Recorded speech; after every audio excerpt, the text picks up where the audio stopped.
Well, thank you for joining us today. Shit, all the way from India. What part of India are you in? Yeah, thank you so much for having me. I am actually in South India right now. It's a city called Hyderabad. It's a pretty big metropolitan city. I was actually born here and I moved to New Jersey when I was 5 years old, and I'm back now, like over 20 years later. How long you been back? I came here at the end of January, so it's been around 6 months now.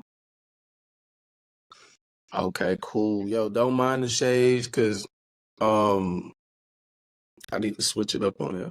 Yeah, no worries. Like, I just woke up and I got bags under my eyes and stuff like oh that, and man, I don't want everybody to like, see all that. oh, you gotta Um, do what you gotta do. Hell yeah. But I appreciate you coming on. For the viewers, welcome back to Making It Look Easy, where we talk about traveling the world. Today we have Shivani on, entrepreneur, fashion designer, content creator from India. She's here to share some game with us about places that she's been to, 11 countries. Can you name them countries off the head? Yeah, let me try. So I have India and America on there because that's where I've lived. Hmm. Canada, Mexico, Spain, France, Portugal, United Arab Emirates. What else? Indonesia, Taiwan. How many do we have so far? Is that nine? Puerto Rico, Puerto and Rico. I think that's all. I'm not sure if that's 11. I might be missing one, but that's all I can remember right now. Okay, cool. You know what? It's gonna be easy because you're the first on this channel to be able to give us some game about India. Oh, Because really? I'm excited for that. yeah, you're the first, so you're gonna Nice. be able to drop all of it on Yes, here I'm for us excited. today. Hell yeah. So shit. First things first. What travelers want to know is your country safe to go to? So India, I think it gets a lot of bad rap in the media just because there's so many stories that go out saying that it's not safe, especially for women. And I think it really depends on what part of India you're going to. Um, I'm from South India, and South India is known to be a little bit more safer than North India is, but I think you just have to be vigilant and practice just being safe wherever you go, like traveling in groups, not going out too late at night, just like those tips. And also just be really mindful of the culture here because they're a lot more conservative than Western countries are. So I think if you're going to like religious sites, which they're all over the place, like dress mindfully, be respectful of the food and the culture in general, and I think you should be good. It is Hindu, right? It's predominantly Hindu, but there's a lot of Christians, Muslims. It's pretty much a melting pot here. Okay, so we jumping right into the thick of things. So we have to be mindful on where we're traveling, and of course how we're traveling. And a lot of things you said, that's really like that should be standard across the board. How late you're out, things of that nature. But like when we talk about safety, now I don't want to put you in no type of position. This is you can um a raw, uncut conversation. You can say whatever you want. Yeah. However, I don't know how it is with certain countries, But when you say safe, like in what capacity are we talking about? When I say safe, I'm talking about a woman's perspective, so this has to do with obviously like sexual assaults, catcalling, stuff of that nature. I think staring is something that's quite common here, especially if you're not someone that fits in. Say you are of like a different race than people in India, people are gonna stare at you, and that's just something that you need to overcome.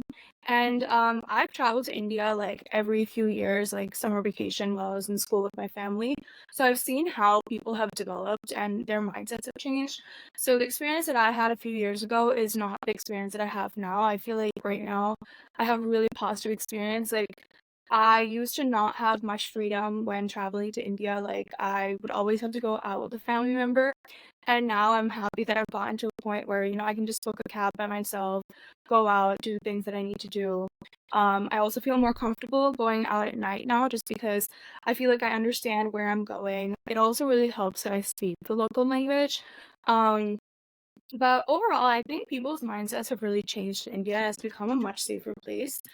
So yeah, I think if you just follow the standard rules, it's not that hard. And if you are a woman, just dress mindfully. And it really depends on the neighborhoods that you're in. Like, for example, the neighborhood that I live in is a lot more conservative, but then the place that I go to for work or like meeting other people, it's like a very modern, progressive area, and you're really free to dress however you want there. Yeah. Okay. Okay. So from a woman's perspective, a woman needs to solo traveling woman, she needs to have her shit together before she go to India, is what you're saying.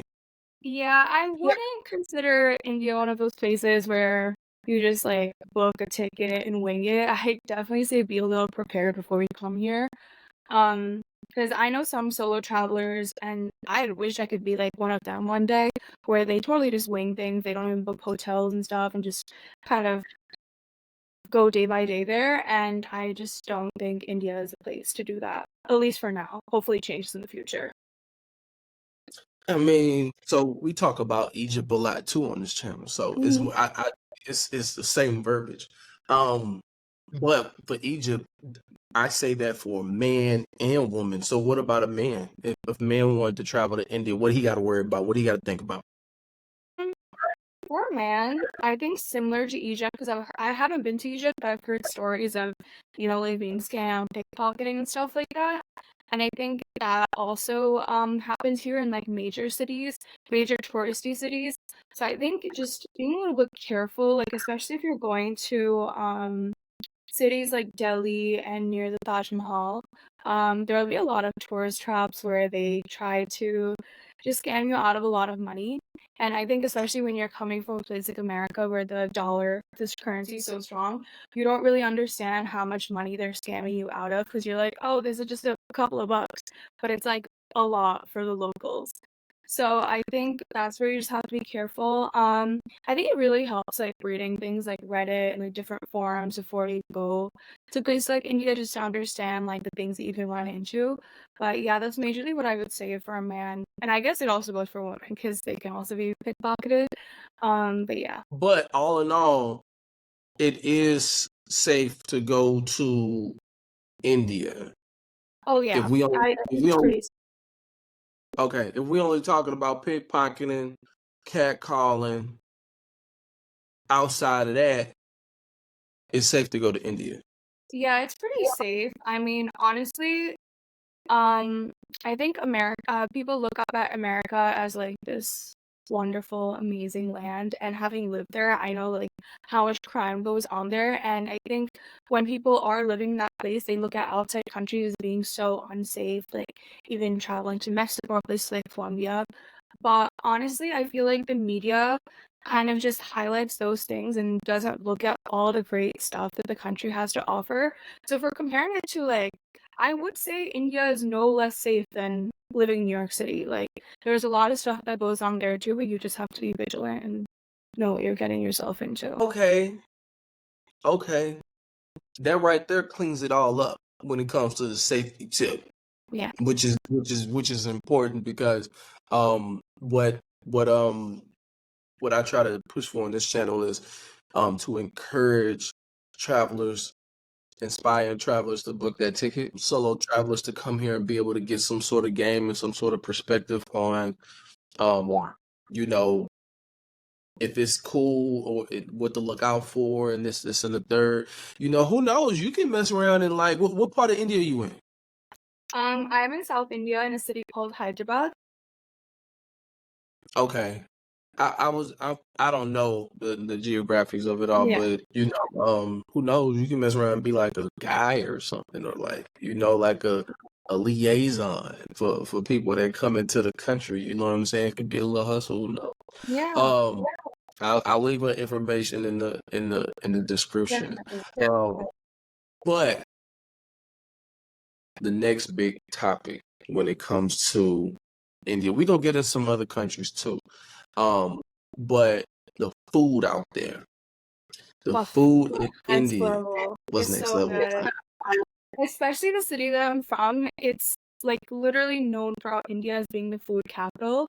And I think it's because Hyderabad was, I'm not sure if you know about the history of India, but basically we were ruled by the British, for a really long time. Like we just got our independence like 75 years ago. So, we had the British rule, but the city that I'm from, we were actually, ruled by the Mughals, which are, um, they were like a Muslim dynasty. So a lot of the influence of the food that we have here does have that Muslim, Mughal, and Persian influences. So like the rice dishes we have, you'll see a lot of similarities with Persian food and Iranian food. So, we have that, and we're known for street food. And, I was a little hesitant because I was like, I don't know if my stomach can handle all this, but I was like, YOLO, like, I want to try all of this. So I'm just gonna go for it. And thankfully, I was totally fine. But the street food is amazing. And then you have, I love like my grandmother's cooking. It's like one of my favorite thing ever, and I think that's what I've been enjoying the most while I've been in India because I haven't spent this much time in my life ever in India here. So that's been really great. And I actually am a food writer for a magazine, so I'm actually highlighting some of the food from India and the specific area I am in for like my next article. So I fuck with the Indian food for sure. I done been to some restaurants and I didn't, Mhm. y'all got the bread and stuff like that. When I was in Thailand in Pattaya, there were several spots. Matter of fact, I say all over Pattaya, there's a lot of Indian establishments as far as bars, restaurants. So I've definitely had to I think get the next best thing to it being in Thailand compared to being in America, you know. But when it comes to I guess the food on a global level, the reason why I'm asking is because you when you talk food, first thing people think about is Italy, you know. What makes what's your favorite dish, food wise? My favorite dish, is this Indian rice dish called biryani, and I like chicken biryani. It's basically like a layered rice dish. So you have something called masala, which is basically all the flavor. So it's made out of like fried onions, yogurt, spices like turmeric, chili powder, cinnamon, all of that, and you marinate the meat in it. So I like chicken. So you have that, and then it's layered with rice, and it's cooked that way. Then you mix it all together, and it's like kind of known as their specialty dish. You can't have a party without having biryani. And usually in India, Sundays are like the days that you go all out with your feast, and especially like meat, because a lot of the other days people don't eat meat because they're religious days. So Sundays are usually when we cook biryanis, birthdays, any family functions and occasions. So that's like my absolute favorite. And my mom's is my favorite. It's been like a family recipe that's been passed down from my great grandmother, and I hope to learn it one day. I have tried, but it's pretty difficult. I'm gonna tell you now. One thing that the viewers are gonna want to know, they're gonna want you to touch on the street food because Yes. the street food, from what's being shown online, the street food, it's always crazy memes. You know what I'm talking about? Yes, I Oh, 100% okay, know. cool. I wanted to go ahead and I break that out. I know. Yeah, so talk to us. Yeah, no, I've seen the crazy Have you videos. seen it? Have you seen it in person? So the really crazy ones where I see the guy like fishing out deep fried stuff like with his hand out of the oil, I've never seen that. Honestly, I think the street food dishes I've gone to have been super mild compared to what's highlighted on social media, probably for the views. But no, I haven't seen anything that crazy. So that's mainly like in some villages and stuff like that. Maybe some off No, I a wouldn't little say bit. I wouldn't say villages. I think in villages you're gonna find more authentic stuff. These are Hmm. happening in like big cities like Mumbai, Delhi, places like that. And I personally, I feel like the people that are making these videos, I don't think they're making the food like this on the daily. Like I think this is like clickbait to get more views on the videos because like that's just ridiculous the type of food they're making with like the amount of butter. Like these like blocks of butter and some things. I'm like, I just never experienced that before. So I personally I think it's just for the views. Yeah, I ain't gonna put it all on y'all.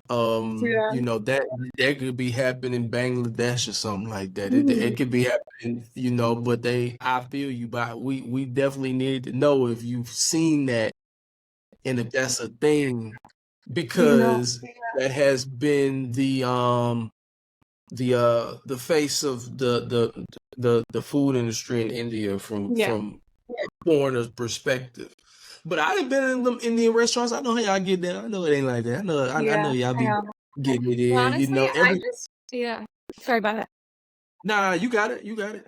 No, I would just say one thing for like people who are not exposed to Indian culture, Thai Indian food, is try the thing that you've never heard about. Like everyone's eating naan, butter chicken, paneer. Like those are like very basic dishes. Once you start trying things that you have never heard about, that's when like you can have flavor explosions.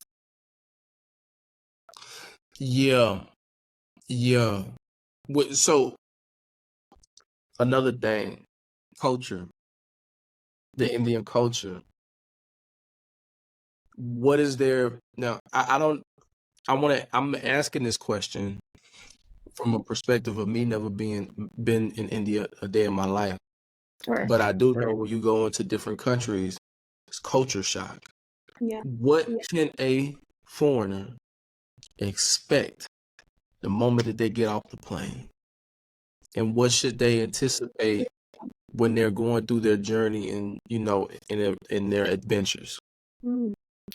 I would say right off the bat, be prepared for people staring at you if you look different. This is just something that happens. A lot of people here are not really exposed to the outside world. The majority of people, they don't have the privilege of leaving the city that they're in or the state or even the country. So, you know, when they see someone or something that looks totally different from them, they are going to stare. And I don't know if you've ever seen those videos on social media where they'll literally go up to a person and be like, "Can I get a selfie with you?" Just because like you're just like this rare thing that they've never seen before, and they want to like capture that moment, I guess. So I don't think it comes from a bad place when they're doing this. It's just like shock for them, just how it's like a shock for us being in such a new place. Um, most of the people are very kind, and I think it's definitely really different from America, where you know when we're walking down the street, we smile at people, we say, "Hey, how are you? How's it going? Good morning." India is not the place that does that, and I experienced this in some parts of Europe as well, where you know people just go about their day. No one's really smiling at each other unless you know them. Um, and also, this is like a small thing I've noticed, but no one holds the door here. And it like kind of annoys me sometimes because I'm always like holding the door for like 3 or 4 people behind me, and like the person in front of me will just like let it slam on my face. So I think that's like a very small little culture shock. But yeah, I think people just kind of do themselves here. But if you ask for help, people will help you. Yeah, I'm glad you touched on that because if, you know, for anybody out there that don't like that and you think that's bad, that's nothing compared to, um, you know, you got places like Afghanistan. You know, I don't expect anybody on this channel to be going Yeah. there, which I can touch on that a little bit because I've been there. But, you know, when it comes to this staring and want to take a selfie, that happens in a lot of countries. And, you know, you should embrace it a little bit, you know what I'm saying? That's your little 15 minutes of fame.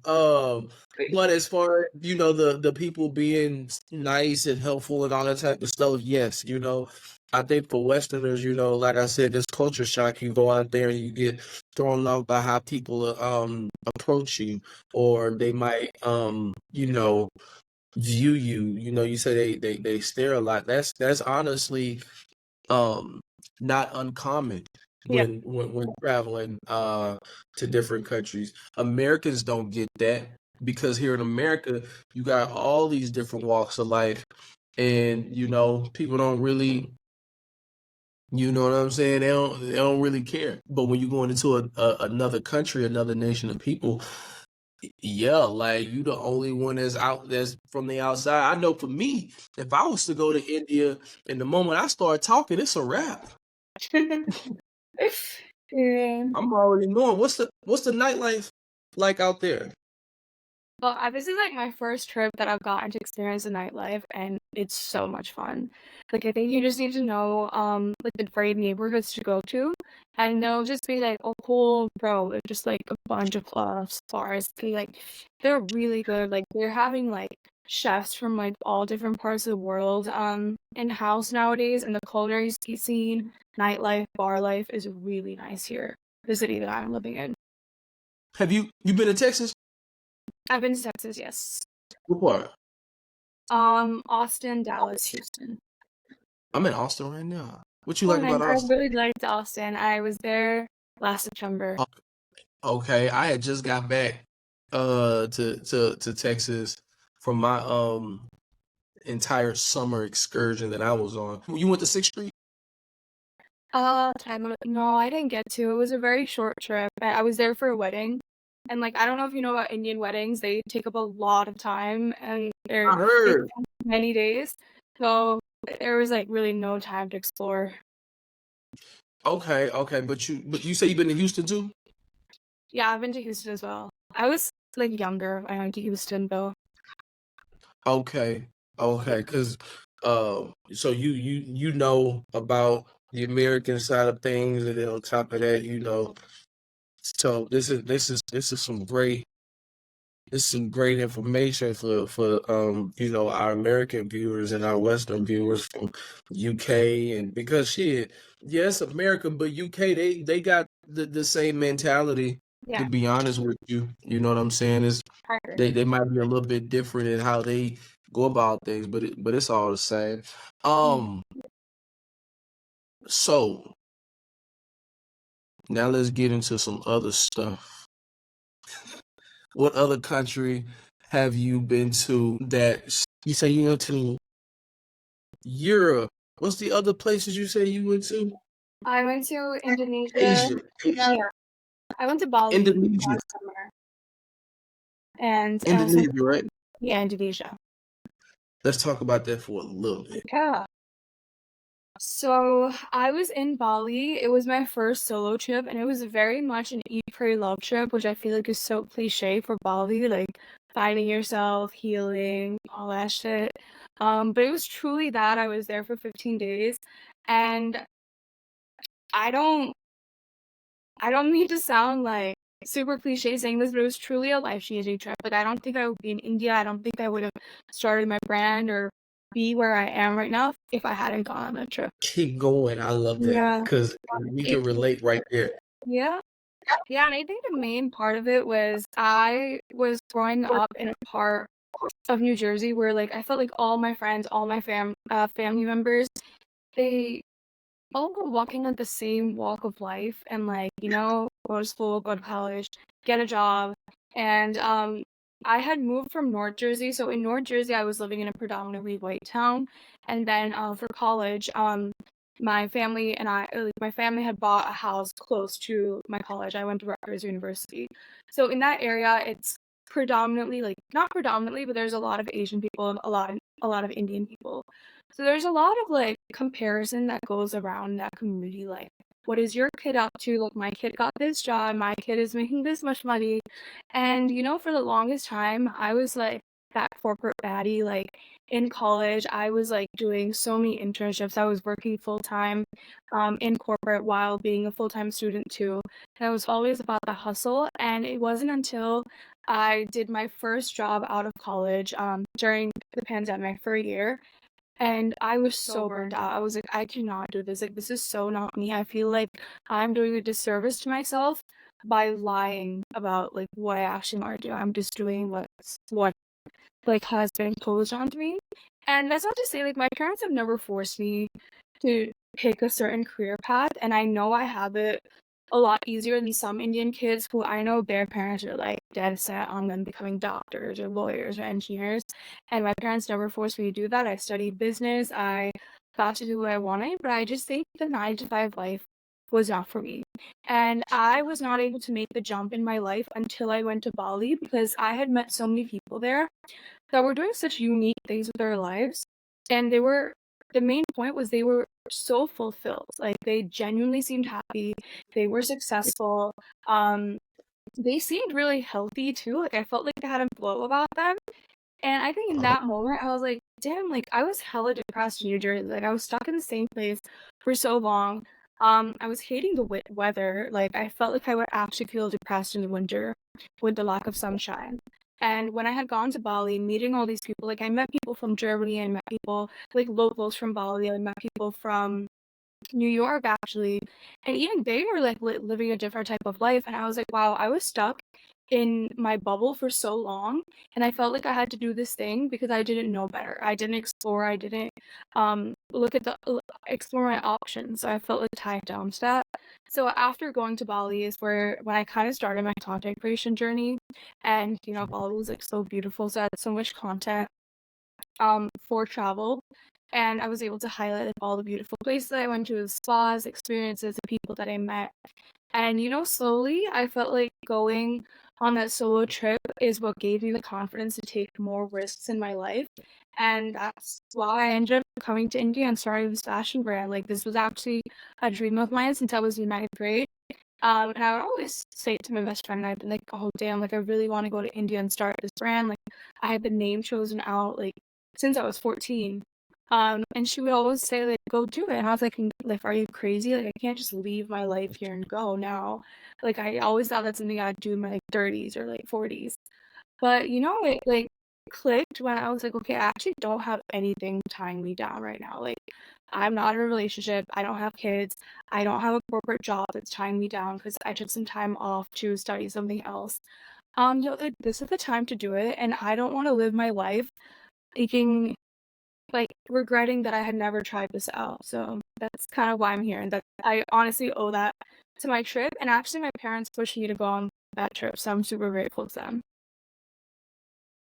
Hell yeah, for sure. It's a lot of people in that same position, feeling that same way. Um, for me, it was the same thing. I went to Thailand and shit. I was working. Yeah, coming from the military, jumping in the government contracting. On my last one, I was like, I need to make it happen for me. Because I had already went on a trip, um, the summer before that, and so, shit. After I let go of that job, I was like, the 9 to 5 ain't for me. But when I went to Thailand, I'm gonna say like first 2 weeks there, I was trying to put myself in a position to where when I get back, what I'm saying, I can get a job. But I again like I'm like I need to figure it the fuck out because the 9 to 5 is not for me, and I was like ugh. Mm, Then being in Thailand, you know what I'm saying, and being on vacation, it's like you don't want to like let that shit go. So hell yeah, I started, what I'm saying, like, but what I started doing, I started listening to like a lot of podcasts, and I started listening to podcasts about with entrepreneurs saying, look, you can get it like this, like this, like this. All you gotta do is this, man. All you gotta do is that. You do mm, this and do that, that, and that, and that. And so I'm like, that they giving the steps, you know what I'm saying? Like they're not giving everything, but they giving like, look, you can do this with this. You know what I'm saying? So I understand applying the game that is given because to be honest with you, the game is sold, not told. So for someone to come on here and actually give game, like this platform, like, you know, I'm asking questions, hopefully getting everything out of the guest. You know what I'm saying? So that way, when a traveler wants to go somewhere, you know what I'm saying, they know what to expect. You know what I'm saying? Or they being inspired to, you know, wanna book the ticket. They got the confidence now to book the ticket just by the conversation you and I are having. So for me, I went and I Yeah. started my own company, not based off traveling. I started another company. But again, like just jumping into that entrepreneurship, this is my form of content creating. Um, talking to other travelers and letting them express themselves and share their stories because it is helpful. Um, especially what I'm saying, from different parts of the world. So when you being from India, you on here able to give us a all the game we need. You know what I'm saying? So like, yeah, like we definitely relate on that tip. You Well, know, that's super inspiring that you started your own company.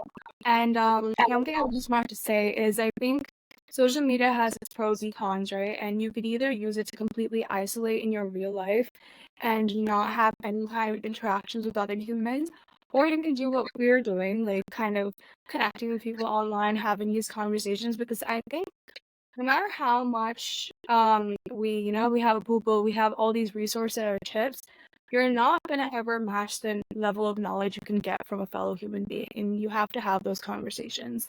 So yeah, just like you said, podcasts were like one of the most pivotal things in my self-growth journey. I have followed so many podcasts and they've really helped me when I was really low in life. So I really appreciate that you started something like this. look, if this podcast just helped one person, this podcast, I don't even know what it might do on social media. Like when it gets posted,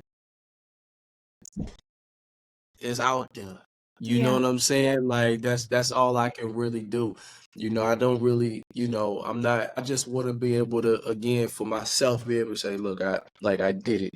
You know what I'm saying? And not only did I do it, you know what I'm saying, I was able to help someone just like yourself. You're able to help, Yeah. the way I found you, I was looking through your social media. I was like, she's very like, vibrant. You know what I'm saying? She's traveling, she's moving around, you be dancing, you know what I'm saying? You be doing your thing, and then you get in front of the camera and you talk, and it's like, I want to know more about her. I want to know about where she's been. Maybe she can help me. You know what I'm saying? Like, now I got a little bit more confidence to travel to India. Yeah. You know what I'm saying? Yeah. Like, You gotta come I, out here.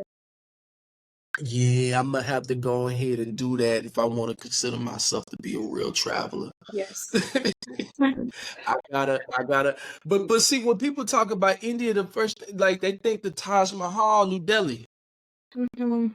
That's not where it's at. I mean, you have to go there. I kind of have like a hot take of the Taj Mahal. I went there back in 2006 and things might have changed, but when I went, like, I had this like pristine image of it in my head, right? And I had so many expectations that when I went there, it's like it almost felt like every single photo that I've seen had been photoshopped because it looks so clean, which is not the case. There's so many people in front of it selling like all these like knickknacks, like the most useless stuff, no offense. People are just like, really like trying to sell you things, and it didn't feel like a really peaceful experience for me. Um, and I guess it's hard in a lot of places in India because like the population is crazy now. Like I don't know if we have or we're about to surpass China right now, but we're up there. So it's kind of What hard to yeah. It's kind of hard to find those like peaceful experiences.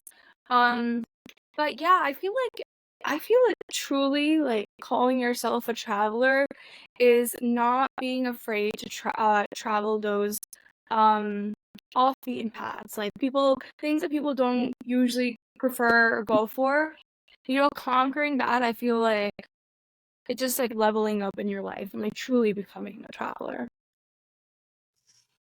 when you travel, it don't really like sink in and hit you that experience that you had until you go back home. Oh, for sure. And then maybe like a month or so goes by, and Hmm. when you get settled in where you at, then that stuff comes into play. Or it's when you get back home, the moment that you get back home, you like, oh yeah, I wanna, yeah, nah, like I gotta get to it. You know what I'm saying? Your hustle is different. Yeah, for sure. That's one thing about traveling. I would say like real travelers, they hustle is different because, it does cost money to travel. But that's another thing, traveling on a budget. You know something about that? You know how to expound on Um, that? so I don't think I'm like the best person to ask about traveling on a budget. Like I don't completely ball out, but I do definitely prioritize experiences. So for example, if there's like one experience slightly more expensive and I really, really want to do it, I will compromise on other stuff. So when I was in Bali, I ended up doing this like 15 15 course Wow. tasting. Oh my God, that's so cute. Hmm. But that was pretty expensive, so I compromised with my stay. Like, I wasn't staying at like super nice places. They were like places meant for a solo traveler. So I kind of just learned to balance that way. For me, I'm the type of person that's like, I would rather kind of live a little minimally while I'm at home, like in my home base, to be able to have a nicer budget to spend wherever I'm going, because I don't want to miss out on those experiences, than just like balling out when I'm at home, like, like ordering food out all the time, or just like frivolous shopping. I'll cut down on that so I'm able to have a better travel experience. That's just personally my philosophy. That trip to Bali, was that the only trip you went to solo? So yeah, that was the main trip I went to solo, and I had a layover in Taiwan coming back for like a day. And then, oh yeah, Thailand was the country that I forgot when I was listing things out. So I actually did a group trip to Thailand. So one of my friends, she is a travel influencer and she hosts group trips. And that's when I kind of got started with my content creation. And I was actually doing UGC content. So I was making content for other creators, and I was actually doing it for like restaurants, Airbnbs, and stuff. So she had seen my portfolio and really liked it, and she asked me to come to Thailand with her to film like all the behind the scenes and stuff for her, and that was an amazing experience. So I was there with the whole group. It was like a group of 9 to 10 girls, I think. Um, that was an amazing experience. And then they had all gone their own ways, and I spent a couple days in Thailand by myself in Bangkok, and then I headed to India from Thailand. Yeah. You said she got a travel group? Yeah, so I don't know, there's like companies like Trip and all that allow creators to create their own group trips on there and to Hmm. get their followers to come on the trip. She runs a lot of group trips, and this year her first one was Thailand. So, she saw that I was kind of filming and editing it and stuff, so she thought I would be good to have on the trip with her. So group trips. Um, I definitely see a lot of women travel, like women influencer. Like, only one well, no, I know a couple. I know a couple. But shout out to the women that's out there with the travel groups. Yeah. I think that's amazing, because now it eliminates the excuses on why you don't travel. That might be a little pricey, but what do you think? Like, what was that experience like with the group trips? Yeah, so the main reason I really wanted to go on that group trip is because I wanted to meet like-minded people, and I think I was really struggling with that in New Jersey. Like obviously, there's everyone says they love to travel, but like you don't know what traveling style they actually have. Like, aren't they a vacationer and they just like laying on the beach, or are they trying to be up in the morning and like see things because you paid to be there? So I was really struggling with that, and I was like, I want to go on this little trip so that I can meet people who want to travel the same type of way that I like to. And when I went on the trip, I met people and we had so many similarities. Like, I was so shocked at how quickly we were able to hit it off. And I think group trips are the perfect environment for that, because you're in such close proximity with these people that you have no other option but to talk to them. And my main goal was to meet people who like to travel and who had like an entrepreneurial creative mindset. And a lot of the girls that I met on that were crazy intelligent. Like, there were people who were like software engineers, but they're also models on the side, and they're making their own video games, and they have their own clothing lines. And it was so cool to meet people like that because it truly inspired me on my journey. And with the group trips, they might be a little bit more pricey than when you plan a trip by yourself, but honestly, you're paying for the convenience, you're paying for the experience that you wouldn't otherwise have going by yourself. And you also it gives you an opportunity to travel solo if you're a little too afraid to go completely by yourself.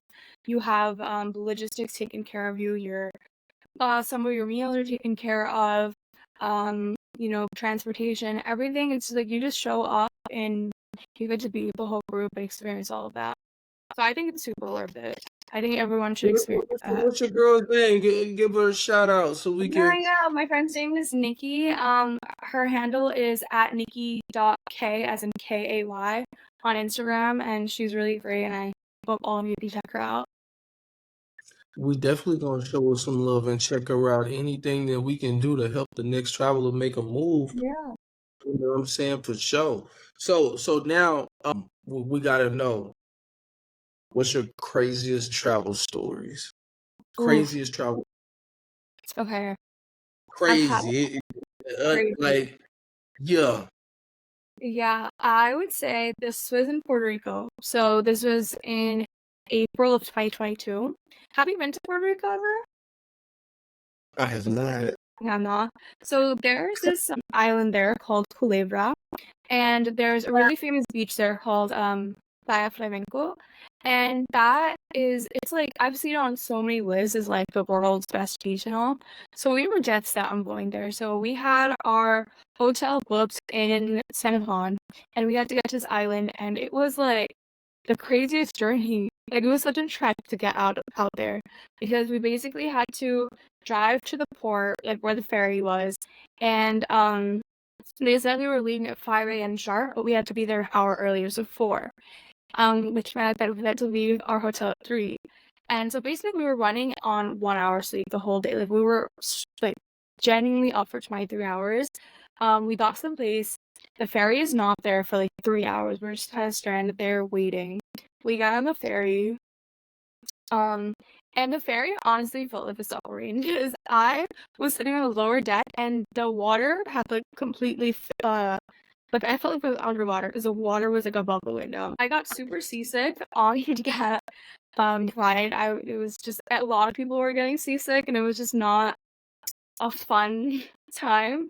Um, and then we got to not the city, the island actually, and there was like no way to get anywhere we want to go. So we want to get to a Jeep rental place, and there's no like in Asia we have like tuk-tuks and taxis and this and that, right? There was none of that there.